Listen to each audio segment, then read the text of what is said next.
महर्षि दयानंद सरस्वती जयंती पर भाषण। सुप्रभात। आदरणीय प्रधानाचार्य जी, शिक्षकगण और मेरे प्रिय साथियों, आज हम सभी यहाँ महर्षि दयानंद सरस्वती जी की जयंती के अवसर पर एकत्रित हुए हैं। यह दिन हमें उस महापुरुष की याद दिलाता है जिन्होंने भारतीय समाज को एक नई दिशा देने का कार्य किया। महर्षि दयानंद सरस्वती का जन्म 2 फरवरी 1894 को गुजरात के टंकारा नामक स्थान पर हुआ था। उनका बचपन का नाम मूलशंकर था। वे बचपन से ही जिज्ञासु स्वभाव के थे और सत्य की खोज में लगे रहते थे। जब उन्होंने समाज में फैली कुरीतियों, अंधविश्वास, मूर्ति पूजा, जातिवाद और रूढ़ियों को देखा तो उन्होंने इनका विरोध करने का निश्चय किया। उन्होंने संन्यास धारण किया और वेदों का गहन अध्ययन किया। 1904 में उन्होंने आर्य समाज की स्थापना की, जिसका मुख्य उद्देश्य वेदों के शुद्ध ज्ञान को फैलाना और समाज में सुधार लाना था।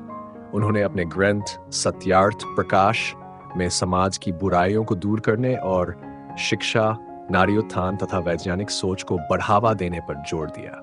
महर्षि दयानंद जी ने स्वराज्य का भी आह्वान किया, जो आगे चलकर भारतीय स्वतंत्रता संग्राम की प्रेरणा बना। उनका प्रसिद्ध नारा वेदों की ओर लौटो हमें सत्य, ज्ञान और धर्म के मार्ग पर चलने की प्रेरणा देता है। उन्होंने स्त्री शिक्षा, विधवा पुनर्विवाह और समानता का समर्थन किया और समाज सुधार के लिए अपना संपूर्ण जीवन समर्पित कर दिया। आज उनकी जयंती पर हमें यह संकल्प लेना चाहिए कि हम उनके विचारों को अपने जीवन में अपनाएं। हमें अंधविश्वास और सामाजिक कुरीतियों का विरोध करना चाहिए और शिक्षा, समानता तथा नैतिक मूल्यों को बढ़ावा देना चाहिए।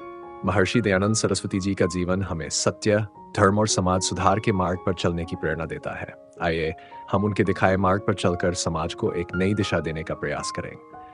खिन्वन्तो विश्वमार्यम, अर्थात पूरे विश्व को श्रेष्ठ बनाओ, यही उनका संदेश था।